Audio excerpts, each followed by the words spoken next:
Jacques chapitre 3 verset 8 nous dit, il parle de la langue ici là. Il dit, mais la langue, aucun homme ne peut la dompter. Donc déjà, si tu crois que tu as réussi ça, tu te trompes déjà. Voilà. Donc, si quelqu'un pense ici que ce message-là ne le concerne pas, c'est qu'il se trompe. Parce que la Bible dit qu'aucun homme ne peut dompter. Donc tout ce qu'on peut faire, c'est d'essayer de contrôler à chaque fois. Parce que la langue veut toujours être insoumise. Et donc nous, on a toujours à maintenir la soumission, à la maintenir dans la soumission. Donc, c'est un mal qu'on ne peut pas maîtriser. Voilà, c'est ça qu'il dit. Quelqu'un ne peut pas rester sur sa tour d'ivoire et dire, bon, moi, la langue, tu ne peux plus rien me faire, et ainsi. Non. Elle est pleine de venin mortel. Par elle, nous bénissons le Seigneur, et voilà le problème, justement. Voilà où est le problème. Par elle, nous bénissons le Seigneur, et par elle, nous maudissons les hommes faits à l'image de Dieu. Et c'est ça le problème. Parce qu'il ne peut pas avoir ambivalence. On a dit tout à l'heure que le Seigneur a dit, je suis le chemin, la vérité et la vie. Il n'y a pas d'autre chemin. Le Seigneur est toujours exclusif. Le Seigneur est toujours entier. Il n'y a pas de demi-mesure. Il n'y a pas un peu de Seigneur, 50% du Seigneur, 30% de l'autre. Non, pas du tout. C'est 100%. C'est pour ça qu'il ne veut pas qu'il y ait les deux sources dans la même bouche. Donc, la même bouche peut bénir le Seigneur et en même temps peut maudire les hommes qui sont faits à l'image de Dieu. Ça veut dire que quand tu maudis un homme, tu es en train de maudire Dieu qui l'a créé. C'est pour ça que Jésus va dire dans Matthieu 5, si tu dis insensé seulement à ton frère, tu es passible de la géhenne.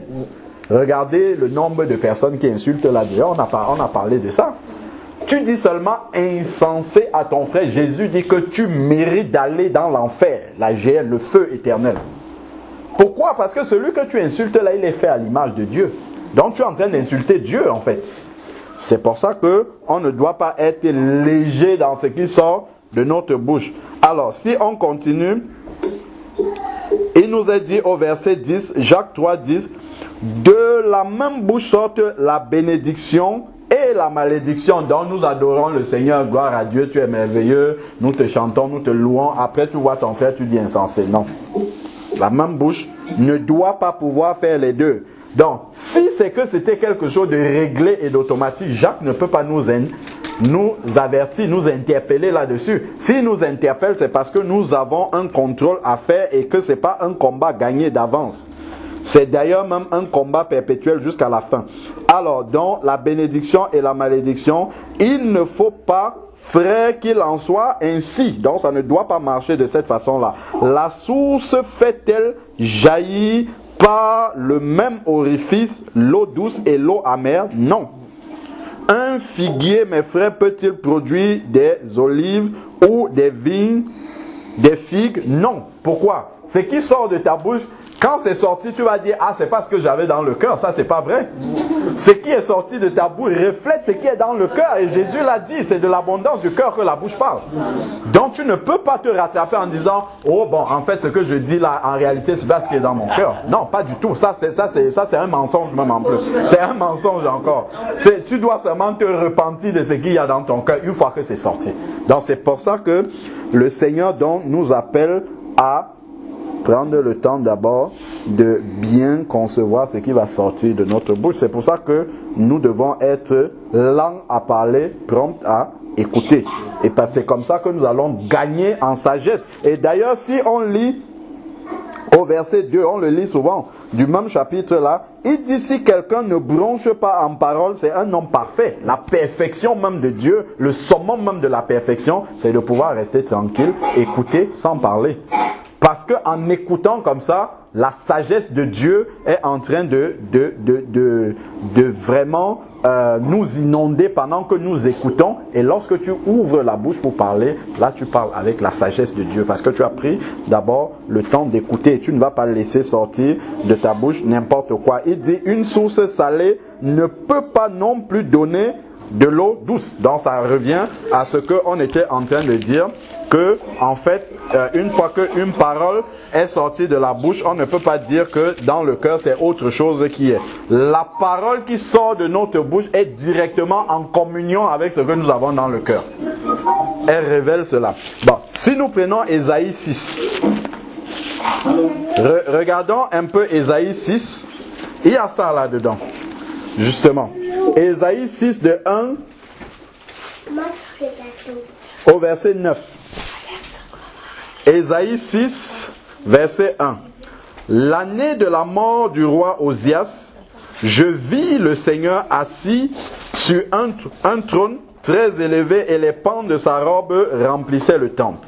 Des séraphins se tenaient au-dessus de lui. Ils avaient chacun 6 ailes.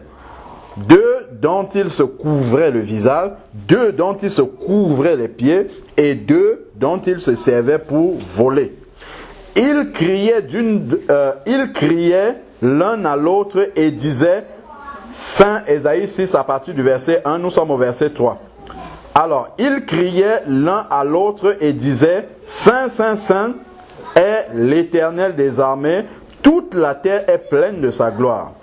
Les soubassements des seuils frémissent à la voix de celui qui criait et la maison se remplit de fumée. Donc voilà Ésaïe, nous sommes dans Ésaïe 6. Ésaïe a déjà prophétisé pendant 5 chapitres, si vous voyez bien. Et là, nous sommes rendus au chapitre 6. Le prophète même de Dieu, celui-là qui est en communion avec Dieu, a une vision de Dieu. Et qu'est-ce qu'il se rend? Qu'est-ce qu'il réalise quand il a cette vision-là du Seigneur? Alors je dis, malheur à moi, je suis perdu. Car je suis un homme dont les lèvres sont impures. Et j'habite au milieu d'un peuple dont les lèvres sont impures. Donc dans la présence de Dieu, dans la lumière, on a parlé de ça tout à l'heure, dans la lumière de Dieu, bien qu'étant prophète, il se rend compte que dans sa bouche, là, sur ses lèvres, il y a de l'impureté, il y a des choses qui ne viennent pas de Dieu, qui sortent de sa bouche, et aussi du peuple au milieu duquel il vit. Ça, il s'en rend compte dans la lumière du Seigneur, lorsque le Seigneur vient l'éclairer. Alors, maintenant, verset 6, mais l'un des séraphins vola vers moi tenant à la main une braise qu'il avait prise sur l'autel avec des pincettes. Il toucha ma bouche et dit, ceci a touché tes lèvres, ta faute est enlevée, ton péché est expié. Le péché qui se trouvait sur les lèvres. Qu'est-ce qui se passe? Très intéressant. Verset 8. J'entendis la voix du Seigneur disant, qui enverrai-je? Quand les lèvres sont impures, on n'entend pas la voix du Seigneur. On ne peut pas discerner la volonté du Saint-Esprit.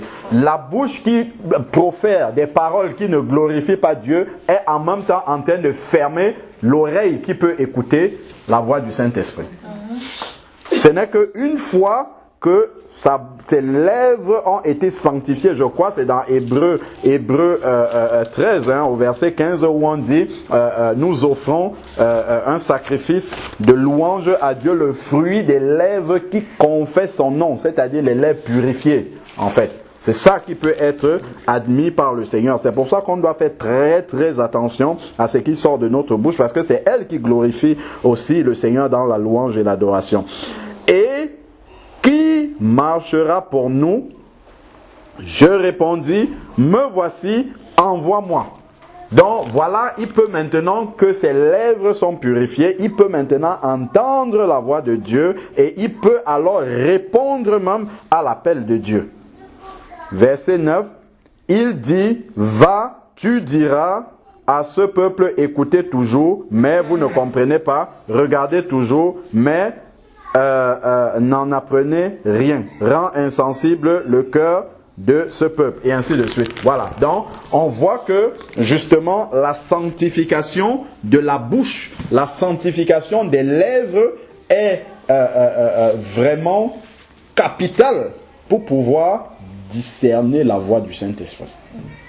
Parce que les lèvres impures, les paroles impures qui viennent là, sont en fait quelque chose qui étouffe la parole de Dieu, même quand on l'entend, même quand on l'écoute, quand on la reçoit, elle est étouffée par parce que les paroles impures reflètent ce qu'il y a d'impur dans le cœur.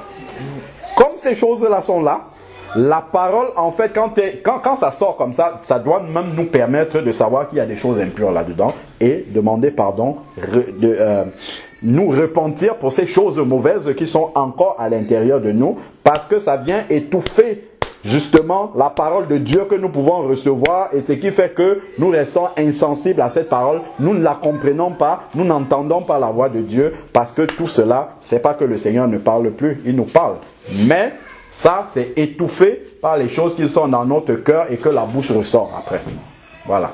Donc c'est pour ça que la sanctification de la langue, c'est vraiment quelque chose de capital. Le Seigneur m'avait donné il y a peut-être 2 ans des messages sur la langue. C'était, j'avais intitulé ça, voilà, la langue thermomètre de la santé spirituelle du chrétien.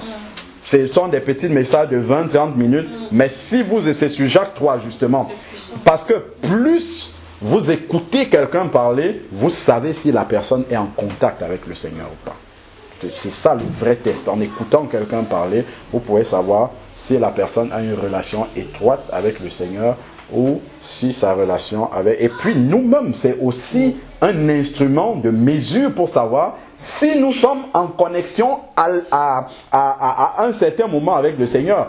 Quand on commence à s'abandonner avec les païens dans des discussions vraiment qui sont très loin du Seigneur, on peut se demander à ce moment-là, est-ce que je suis en communion avec le Seigneur? Pas du tout. En s'écoutant parler soi-même, tu vas t'arrêter tout de suite, tu vas dire, ah là vraiment, ce qui est en train d'être débité de ma bouche comme ça veut dire qu'il y a des choses qui ne sont pas correctes à l'intérieur de moi.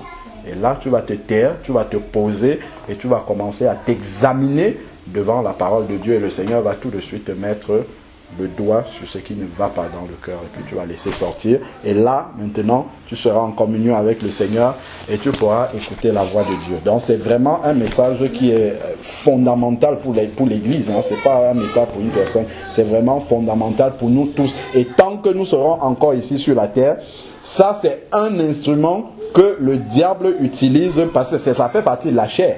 En fait, la langue n'est pas régénérée au moment de la nouvelle naissance. Hein.